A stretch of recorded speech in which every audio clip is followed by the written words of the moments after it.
Today we're moving on to lesson 5.6 and we're talking about congruent figures. This is going to be a word that we will need to know, congruent. And our goal today is I can identify and construct congruent figures. I can explain why figures are identified as congruent. So identify, we need to tell if they are congruent or not. Construct means we need to make them. And also we're explaining why something would be identified as congruent. So first things first, what does the word congruent mean? Well, what congruent means is that something, or shapes in this case, are exactly, and this is important, exactly the same size and shape.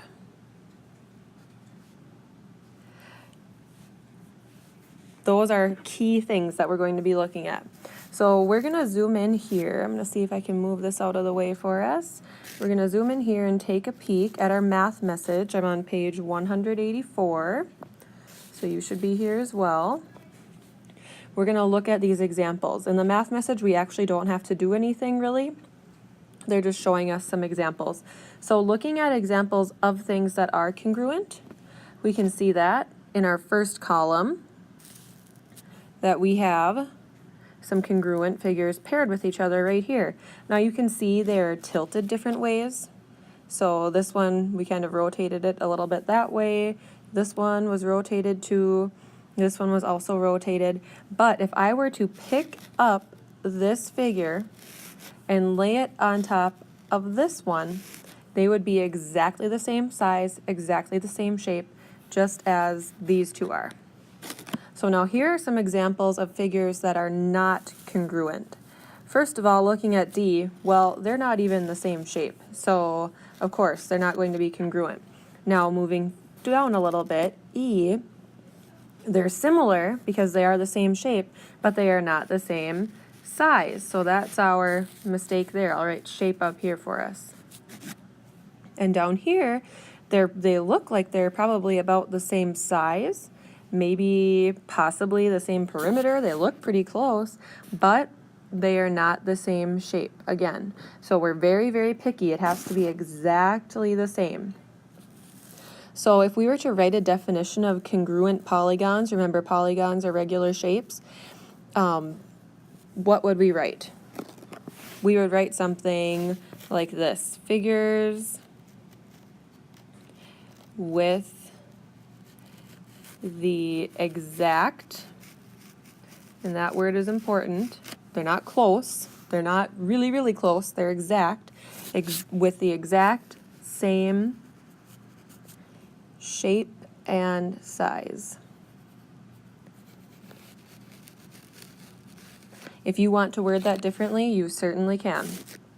Okay, looking down here, we're talking now about some line segments. So line segments are congruent if they have the same length. So we're going to take a peek down here. It says, oh, here we go. Angles are congruent. We want to look at this too. Oh, I'll not cross it out. Nice job, Mrs. Allen. Congruent if they have the same degree measure. So degree measure for angles, length for lines. So let's take a peek down here at the lines first. Draw wavy lines to connect each pair of congruent line segments below. So I'm going to try to use a little pen here so we don't cover up too much of your space. So if I look, I could, and you'll probably want to measure, it says use a ruler. But if I look right now, I can see that these two look pretty close. So these are ones that you should probably check. And you could probably see some other ones that you think are close. So make sure that you are using a ruler. You need to finish problem number 2 on your own. Now, the first one I kind of gave to you. Now this one, draw wavy lines to connect each pair of congruent angles below. Use a protractor. Whoops, gotta get my pen out here. Use a protractor to measure angles if needed. Now, some of them are really, really close. So if you are not sure, or if you think you're really close but not sure, remember these need to be exact, so guessing isn't going to work here. probably the only one that we can see right away. We can tell that that's a 90-degree angle and that's a 90-degree angle. Notice the lines aren't the same size. If I highlighted that, those are a little bit shorter, these are longer. But because we're looking for congruent angles, we're only focused on degree measure. So it's okay if the lines are different size when you're looking for congruent angles. The rest, you're going to finish this and use your protractor. Okay, we're on the next page, 185. This is also part of your assignment today. Looking at our directions at the top right here, it's telling us what we can use. You may use any of your construction tools. So if we zoom in, we can see a little more clearly. You can use a ruler, you can use a compass, your protractor, or geometry template as you're working to complete the constructions below. Key thing here, it's not going to be helpful for you to trace. That's not practicing the skill, that's kind of cheating your way out of it. So I'll be back at the table and we'll be able to talk about this stuff too. Try this on your own though. We've worked with constructing different things before, or you have in previous years, so you should be okay doing this. So looking at drawing our triangle that's congruent to triangle RST. See how we went in order, remember when we name our shapes? So we could call it TRS or STR, doesn't matter. We're going to make a congruent triangle, and what I'm suggesting is starting out by taking out your ruler, and you're going to start by measuring one of your other lines, or your two other line segments that aren't drawn for you already. So they already drew what looks to be a congruent line to this one. You probably want to double check that as well and make sure that those are the same length. And then each of these sides, write the length down next to it. You're going to need to know that. Now when you're constructing it, and I'm not actually going to construct it here because mine won't be the same size. See how I've zoomed in and out, so that will change it. So you will need to do this on your own. After you have your measurements written down, then what you need to do is figure out your angle measures inside your original triangle. And again, you should write those down. So I'm just drawing circles to show you. You probably want to right away find those 6 measurements, the 3 side lengths, and then also the 3 degree measures on the inside. Once you do that, then you're ready to begin.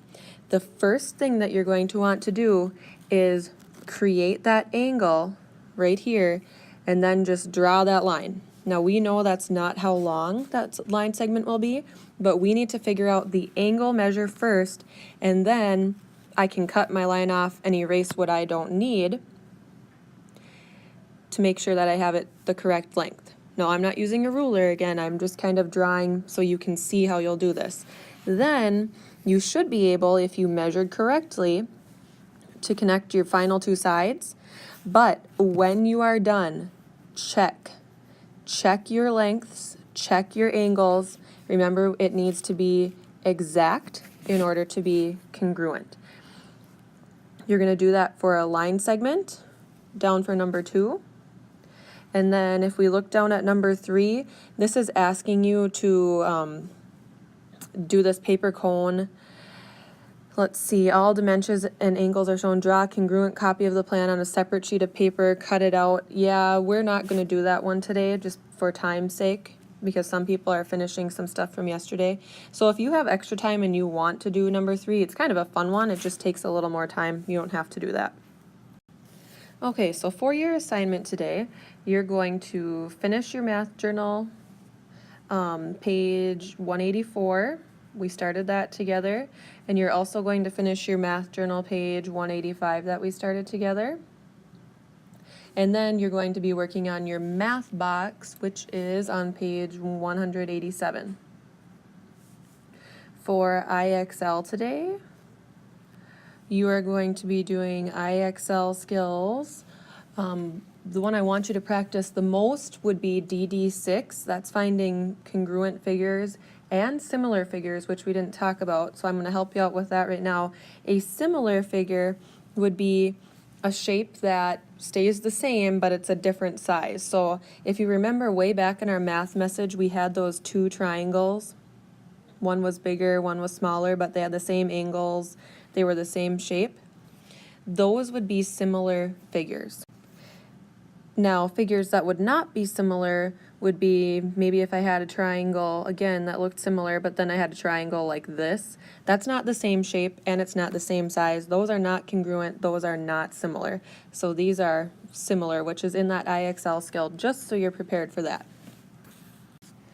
Finally, your homework sheet today, it has some birds on it, and I think maybe some alligators, it looks like. And that is called waiting and watching. There we're just reviewing some things that we learned about angles, and you'll be practicing doing some measurement of angles as well.